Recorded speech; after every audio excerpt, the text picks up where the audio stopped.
رات کے پیٹ میں، رات کے درمیانی حصے میں تہجد اصل میں جسے کہتے ہیں وہ نہیں ہے کہ جو عام طور پر لوگ فجر سے کچھ دیر پہلے جاگ گئے اذان سے اور جلدی سے 8 نفل پڑھ لیے، یہ تہجد نہیں ہے۔ یہ تو فجر کا ضمیمہ بنا لیا، ہر نوافل ہے، عبادت ہے، اس کے بھی جو اس کے برکات ہیں وہ ظاہر ہوں گے، جو اس کا ثواب اور اجر ہے اللہ دے گا۔ لیکن اصل میں جسے تہجد کہا جاتا ہے وہ رات کو سو کر پھر اٹھنا، نیند کو توڑ کر اور پھر سو جانا اور پھر اٹھنا۔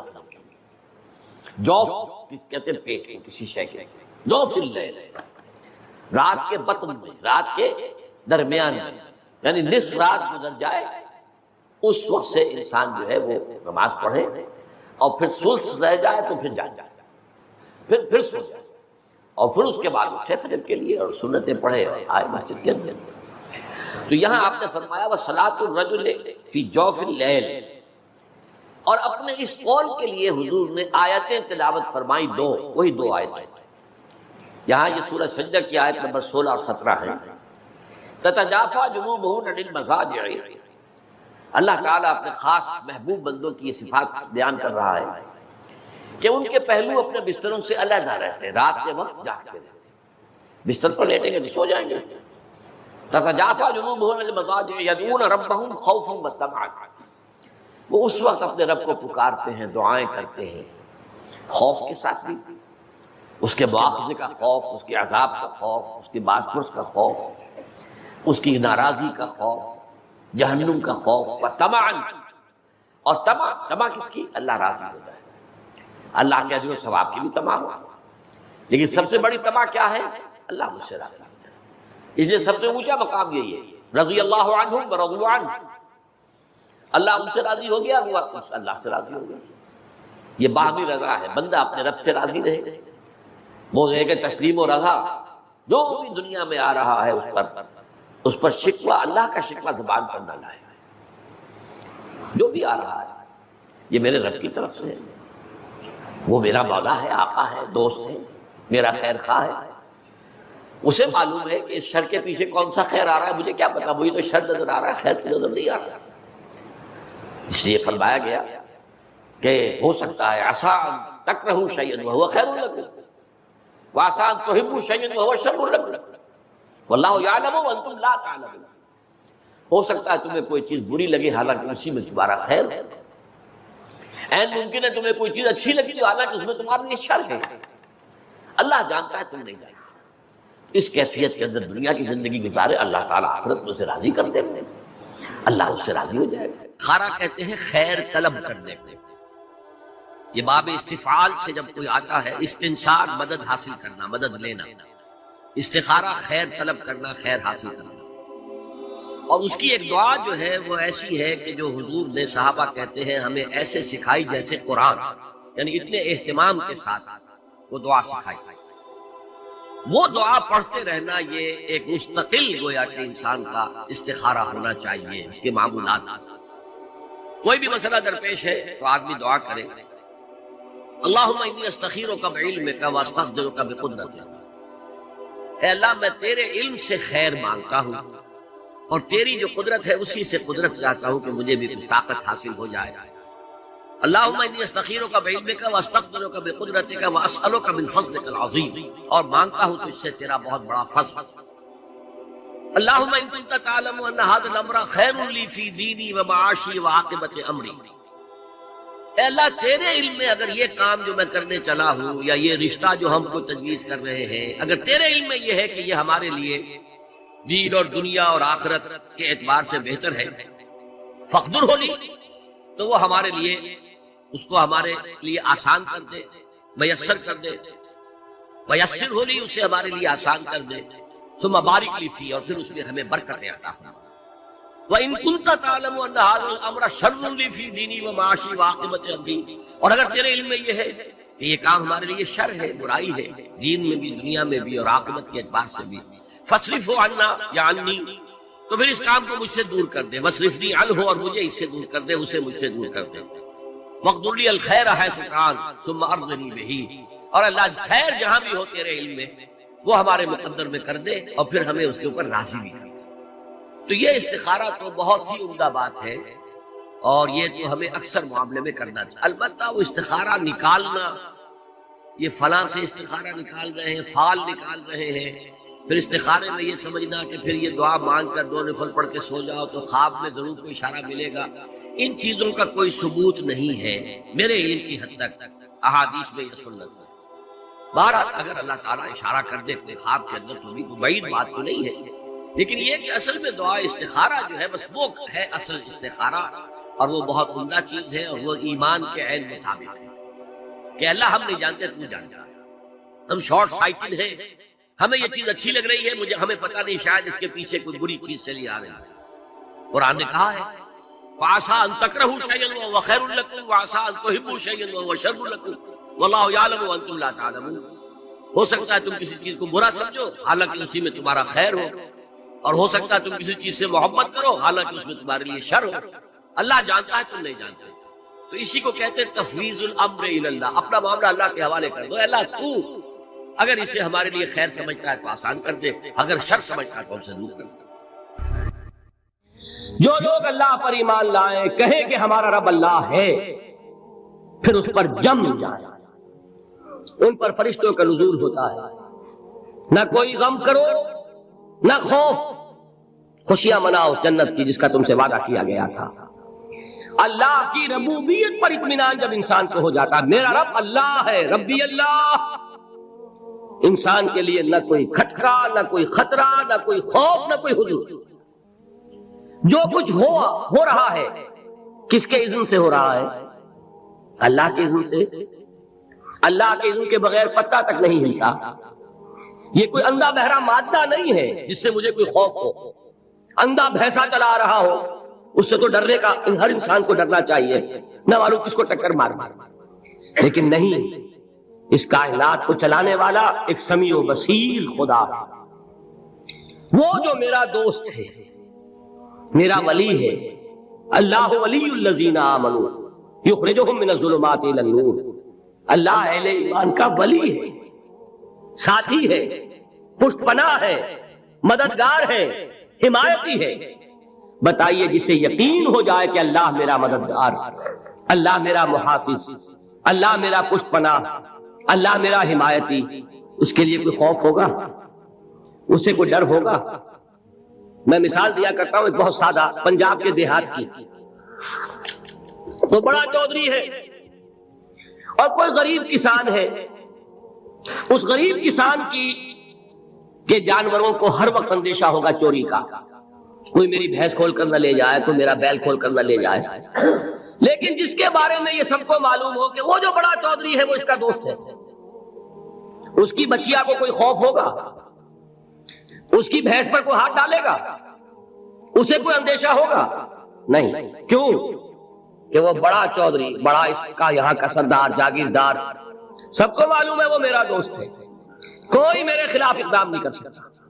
اس دنیا میں یہ چھوٹی سی بات اگر آپ کے دلی اطمینان اور سکون کا باعث بن سکتی ہے تو ذرا تصور کیجئے۔ میں لفظ تصور استعمال کروں گا صرف اس لیے کہ اس کا ہم جس کو کہتے ہیں ادراک اور شعور کر نہیں سکتے، اگر کے ساتھ کر سکتے۔ اگر یقین ہو کہ اللہ میرا مددگار اور یقین ہو کہ اللہ ہر آن میرے ساتھ ہے، پھر کوئی خوف، کس کا خوف؟ کوئی شے اللہ سے بالا تر ہے؟ کوئی قوت اس سے زیادہ طاقتور ہے؟ کوئی اس کے ارادے کو بدلنے والا ہے؟ کوئی اس کی مشیت کے آڑے آنے والا ہے؟ یہی بات ہے جو حضور نے فرمائی، یہ ایمان کا حاصل ہے لب لباب،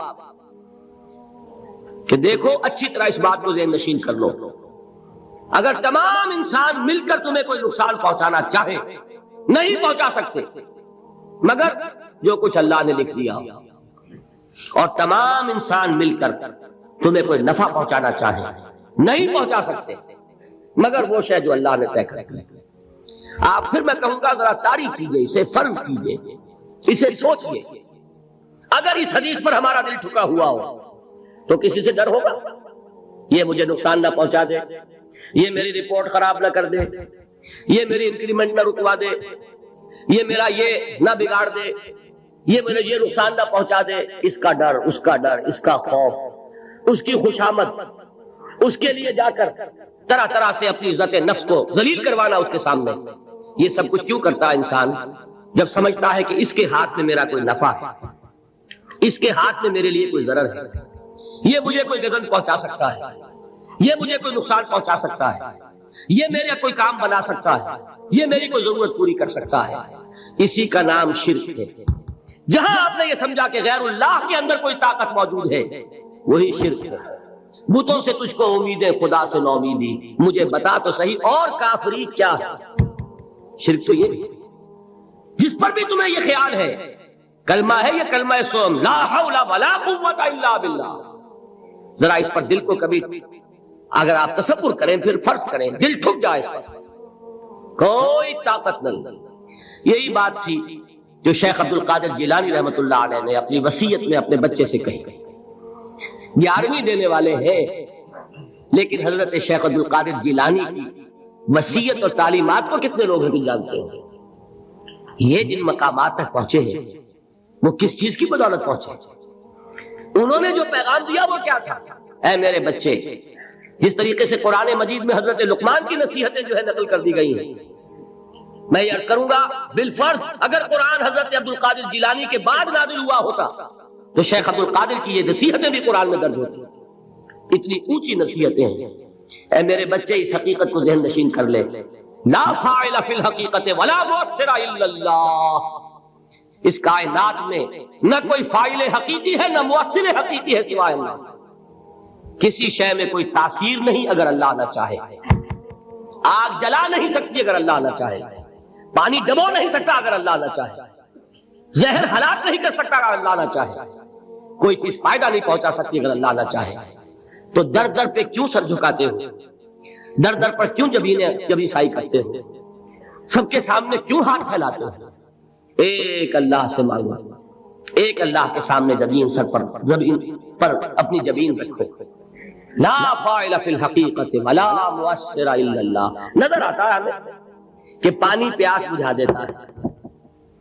پیاس بجھانے کی صلاحیت پانی میں نہیں ہے، اللہ کے اذن سے. کھانا بھوک مٹا دیتا ہے، بھوک مٹانے کی صلاحیت کھانے میں نہیں ہے، اذن رب میں. دیکھیے یہی یقین تھا. حضرت موسیٰ علیہ السلام کا واقعہ یاد کیجئے. سامنے سمندر آ گیا ہے، قوم دیکھتی ہے پیچھے کہ گرد و غبار کا طوفان. معلوم ہوا کہ فرعون اپنے لشکر سمیت آ گیا. لشکر جب چلتا تھا تیز رفتاری کے ساتھ تو گرد و غبار کا جو طوفان اٹھتا تھا اس کا تصور کیجیے. اور لمحہ بلمحہ وہ قریب آ رہا. پوری قوم نے کیا کہا؟ اے موسیٰ انا لمدرکون، اے موسیٰ ہم کو پکڑے گئے. قرآن مجید نے تو یہاں وہ باتیں نہیں لکھی ہیں، لیکن تورات میں یہ درج ہے کہ بنی اسرائیل جھگڑنے لگے، دست و گریبان ہو گئے موسیٰ کے ساتھ. موسیٰ نے یہاں مروایا لا کر، اس سے تو ہم ہی بہتر تھے. وہاں کھانے کو ملتا تھا، زندگی تو تھی، بیگار ہم کر رہے تھے، موت تو نہیں تھی. اب جو کچھ ہوگا اس کا تصور کرو، جس طریقے سے ہمارے ٹکڑے اڑائے جائیں گے. تو لڑ رہے ہیں حضرت موسیٰ علیہ السلام. یہ تورات کی تفصیل ہے. قرآن میں صرف اتنا آیا ہے، پریشان ہو کر انہوں نے کہا انا لمدرکون، موسیٰ ہم کو پکڑے گئے. اس وقت موسیٰ کا جواب کیا ہے؟ کلا ان معی ربی سیہدین. نہیں، میرے ساتھ میرا رب ہے، وہ راستہ دے گا. بتائیے کہاں راستہ نظر آ رہا ہے؟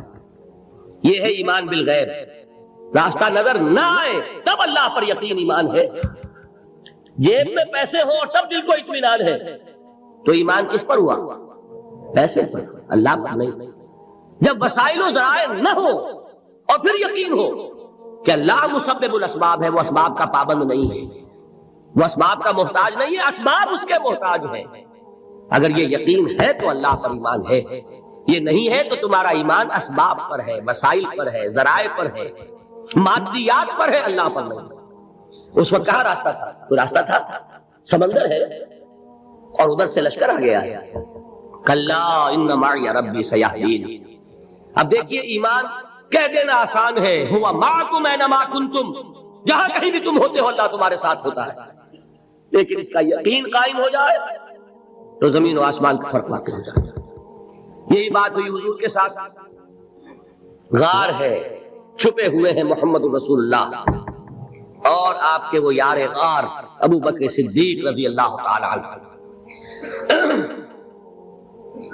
اقبال نے حضرت ابو بکر کی شان میں چند اشعار پڑھ صرف، لیکن واقعہ یہ ہے کہ بھاری بھاری نظموں پر اور قصیدوں پر بھاری، طویل ترین نظمیں اور قصیدے ہوں ان پر بھاری ہمتیں۔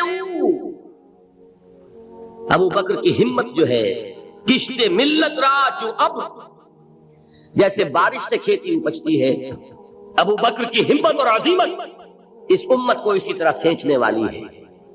ثانیے اسلام و غار و بدر و قبر،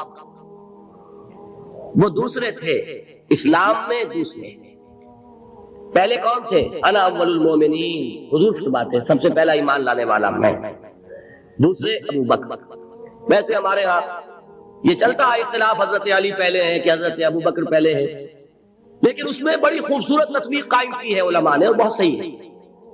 چار کے بارے میں فیصلہ ہی مت کرو کہ کون پہلے، ان کی ایک عجیب تقسیم کر دی ہے۔ آزاد مردوں میں، بالغ مردوں میں سب سے پہلے ابو بکر، بچوں میں سب سے پہلے علی، خواتین میں سب سے پہلے خدیجہ، اور غلاموں میں سب سے پہلے زید بن حارثہ۔ بڑی پیاری تقسیم ہے، یہ چاروں ہی پہلے ہیں، ہر ایک کے لیے اولیت ہے۔ اور واقعہ یہ ہے کہ اگر زمانی اعتبار سے تعین ہوگا تو پہلے خدیجہ الکبریٰ آئیں گی رضی اللہ تعالی عنہ، کسی اور سے بات کرنے کی نوبت بعد میں آ سکتی ہے، پہلے تو اہلیہ محترمہ سے بات ہوئی، آتے ہی پہلی وحی ہوئی ہے، ابھی تبلیغ کا حکم نہیں تھا۔ کس کو بتایا واقعہ؟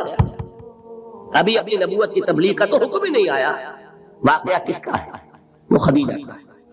جب کہا ہے کہ خشیت علی نفسی، مجھے اپنی جان کا اندیشہ ہے، تو کیا جواب دیا خدیجہ نے رضی اللہ تعالی عنہا؟ وہ صدیقۃ الکبریٰ، صدیقات جو ہے خواتین، ان میں چوٹی پر خدیجہ الکبریٰ ہے رضی اللہ تعالی عنہا، اور صدیق جو مرد ہیں ان میں صدیق اکبر ہے ابو بکر صدیق رضی اللہ تعالی عنہ، لیکن صدیقات میں چوٹی پر۔ جب حضور نے فرمایا خشیت علی نفسی، کیا فرمایا، کیا عرض کیا، کیسے تسلی دی؟ نہیں، اللہ آپ کو ضائع نہیں کرے گا، آپ غریبوں کے ہمدرد ہیں، آپ مساکین کے تکالیف رفع کرنے والے ہیں، آپ بیواؤں کی سرپرستی کرتے ہیں، آپ مسافروں کی خدمت کرتے ہیں، اللہ آپ کو ضائع نہیں کرے گا۔ یہ یقین ہے اس خاتون کے اندر۔ خیر وہ ایک علیحدہ بات ہو جائے گی۔ میرے دل پر حضرت خدیجہ رضی اللہ تعالی عنہ کی شخصیت کا بڑا گہرا نقش ہے، جو وہ کوئی اور ہی وقت اور موقع ہوا تو بیان ہوگا۔ بہرحال اقبال نے ایک مصرے میں جو چار اولیتیں جمع کر دی ہیں، ہمتیں کشت امت را چو ابر، ثانی اسلام و غار و بدر و قبر۔ اسلام میں حضور کے بعد پہلے کون؟ ابو بکر۔ غار میں حضور کے ساتھ کون؟ ابو بکر۔ بدر کی رات اللہ کا رسول سر بسجود، وہ جھاڑ، وہ گھاس پھوس کی جو جھوپڑی بنائی گئی تھی، اور وہاں تلوار ننگی لے کر پہرا دینے والا کون؟ ابو بکر۔ اور اس حجرہ عائشہ میں محمد کے بعد سب سے پہلے دفن ہونے والا کون؟ ابو بکر رضی اللہ تعالی عنہ صلی اللہ علیہ وسلم۔ وہ جو معاملہ میں سنا رہا تھا غار ثور کا، حضرت ابو بکر بھی حضور کے خیال سے لرز گئے ہیں۔ آپ کو یاد ہوگا کہ جا کر پہلے تمام جتنے سوراخ تھے انہیں بند کیا، ایک سوراخ رہ گیا تھا جس کو بند کرنے کے لیے کوئی کپڑا نہیں تھا، وہاں اپنی ایڑی رکھی ہے، تب کہا ہے حضور سے تشریف لائیے، اور اپنے زانو پر حضور کو لٹایا ہے، اور وہاں کسی موذی جانور نے کاٹا ہے، حضور کی آنکھ لگ گئی تھی، اس وقت اس بل کے اندر جو بھی بچھو ہے کیا ہے واللہ عالم، اس نے کاٹا ہے، اس کی تکلیف کی وجہ سے ابو بکر کی آنکھوں سے آنسو ٹپک گئے ہیں، حضور کے چہرے مبارک پر پڑے ہیں، تو حضور جاگے ہیں، معاملہ کیا ہے؟ ایڑی نہیں ہٹائی وہاں سے، مبادا وہ جانور وہاں سے نکل کر محمد الرسول اللہ کو کوئی گردن پہنچا دے، ابو بکر کی ایڑی ہے، جس طرح چاہے کھا لے، ختم کر دے، جان نکل جائے تب کوئی آنچ آئے محمد پر تو آئے، لیکن جیتے جی نہیں، وہ ہے ابو بکر۔ حضور کے خیال سے اس وقت حضور نے پھر اپنا لعاب دہن لگایا ہے، اور اس سے پھر آپ کی تکلیف ختم ہوئی۔ جیسے خیبر میں حضرت علی کی آنکھ دکھ رہی تھی، اس کو جو شفا حاصل ہوئی ہے وہ بھی حضور کے لعاب دہن سے ہوئی۔ بہرحال اس وقت انہوں نے کہا ہے کہ اے نبی یا رسول اللہ، اگر اس وقت ان میں سے کسی نے غیر ارادی طور پر بھی اپنے قدموں کی طرف جھانک دیا تو پکڑے جائے۔ کیا جواب تھا اللہ کے رسول کا؟ لا تحزن ان اللہ معنا، اللہ ہمارے ساتھ سے کیوں گھبراتے ہو ابو بکر؟ یہ ہے ایمان باللہ، میرا مالک اللہ، میرا رازق اللہ، میرا محافظ اللہ، میرا مددگار اللہ، میرا پشت پناہ اللہ، میرا دوست اللہ۔ یہ دوستی ہے اللہ کی جو لب لباب ہے، حاصل ہے ایمان کا، اسی کا نام ولایت ہے۔ اولیاء اللہ کے سروں پر سینگ نہیں ہوتے، جس کے دل میں ایمان راسخ ہو چکا ہو وہی اللہ کا ولی ہے، جسے اللہ پر یقین ہو چکا ہے وہی اللہ کا ولی ہے، جسے یقین ہے اللہ میرے ساتھ ہے، میرا مددگار، میرا پشت پناہ، میرا ساتھی، میرا دوست، میرا محبوب، میرا محب۔ اللہ اہل ایمان سے محبت کرتا ہے۔ واللہ یحب الصادقین، ان اللہ یحب الذین یقاتلون فی سبیلہ صفا کانہم بنیان مرصوص۔ اللہ محبت کرنے والا، اہل ایمان محبوب، اور اہل ایمان محبت کرنے والے اللہ محبوب۔ والذین آمنوا اشد حبا للہ۔ آپ تصور کیجئے جسے یہ رشتہ ایمان یا رشتہ ولایت حاصل ہو جائے، الا ان اولیاء اللہ لا خوف علیہم ولا هم یحزنون، آگاہ ہو جاؤ اللہ کے دوستوں کے لیے نہ کوئی خوف ہے نہ کوئی حزن ہے۔